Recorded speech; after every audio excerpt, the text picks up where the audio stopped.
Breaking news చూస్తున్నాం. ఉమ్మడి AP high court విభజన పూర్తయింది. 2 రాష్ట్రాలకు వేరు హైకోర్టులు విభజిస్తూ కేంద్రం గెజిట్ విడుదల చేస్తోంది. ఇక హైకోర్టు విభజనను స్వాగతిస్తూ తెలంగాణ న్యాయవాదులు సంబరాలు చేసుకుంటున్నారు. కేసీఆర్ కృషి ఫలించిందన్న లాయర్లు కోర్టు విభజనతో యువ లాయర్లకు అవకాశాలు వస్తాయని ఆశాభావం వ్యక్తం చేస్తున్నారు. ఇక ఏపీ లాయర్లు హైకోర్టు విభజనను వ్యతిరేకిస్తున్నారు. సరైన భవనాలు లేకుండా కోర్టు విభజన ఎలా చేస్తారంటూ మండిపడుతున్నారు.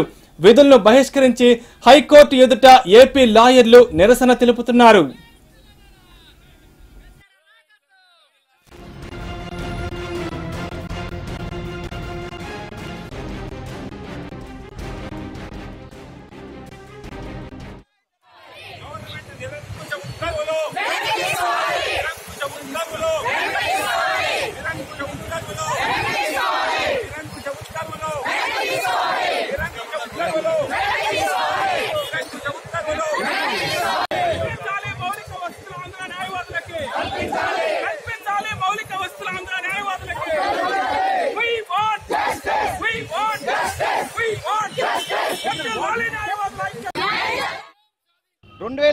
తర్వాత తెలంగాణ రాష్ట్రానికి ప్రత్యేక హైకోర్టు ఏర్పాటు కావాలని న్యాయవాదులు న్యాయమూర్తులు ఎన్నో పోరాటాలు చేశారు. కోర్టులు బహిష్కరించాము.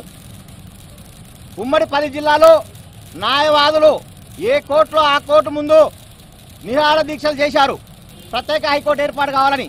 ఆయన కేంద్ర ప్రభుత్వము నిమ్మకు నీరెత్తినట్లు వ్యవహరించింది. ఎట్టకేలకు కేంద్ర ప్రభుత్వం దిగివచ్చి నిన్న తెలంగాణకు ప్రత్యేక గెజిట్ నోటిఫికేషన్ రాష్ట్రపతి ఉత్తర్వు ద్వారా నిన్న సాయంత్రం వెలువడడం జరిగింది. శుభసూచకం. ఇది మాకు చాలా సంతోషకరమైన విషయం. ప్రతి రాష్ట్రానికి ప్రత్యేక హైకోర్టు ఏర్పాటు కావాలని సూచిస్తుంది. అప్పటి ఎన్డీఏ గవర్నమెంట్ ఉత్తరాఖండ్, జార్ఖండ్, ఛత్తీస్గఢ్ రాష్ట్రాలు ఏర్పాటు చేసి వెంటనే అక్కడ హైకోర్టులు ఏర్పాటు జరిగింది. కానీ ఇక్కడ తెలంగాణ రాష్ట్రం ఏర్పాటు అయిన తర్వాత ప్రత్యేక హైకోర్టు ఏర్పాటు చేయక 5 ఏళ్ళు నాంచింది. దీనివల్ల మేము ఎంతో నష్టపోయాము. న్యాయవాదులు నష్టపోయారు, న్యాయమూర్తులు నష్టపోయారు, లోయర్ జ్యుడిషియరీ నష్టపోయింది.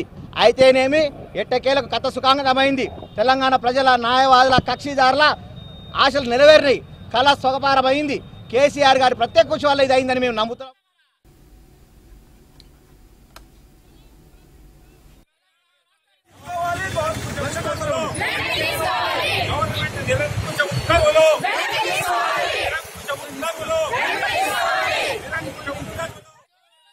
ఐదు సంవత్సరాలుగా వస్తున్న మనకు సంపూర్ణ తెలంగాణ రాలేదన్న ఒక లోటు అనేది తెలంగాణ ప్రజలలో, ముఖ్యంగా న్యాయవాదులలో ఉన్నటువంటి విషయము.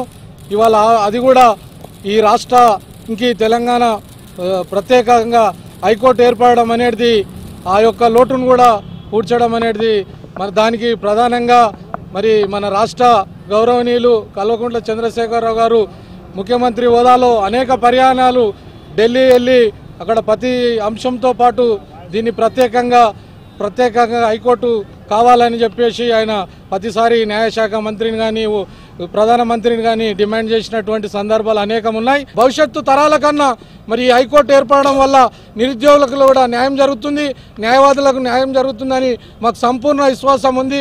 జై తెలంగాణ. ఇవాళ సెపరేట్ హైకోర్టు అయినందుకు నిజంగానే తెలంగాణ ప్రజలకు, తెలంగాణ న్యాయవాదులకు కొంచెం ఆలస్యమైన న్యాయం జరిగిందని నేను భావిస్తున్నాను. అందుకే కేంద్ర ప్రభుత్వానికి, కేసీఆర్ గారికి, టీఆర్ఎస్ తరఫున ఎవరైతే ఎంపీలు లోక్సభ, రాజ్యసభ కొట్ల వాళ్లకు అందరికీ ధన్యవాదాలు తెలుపుతూ 5 సంవత్సరాలుగా వస్తున్న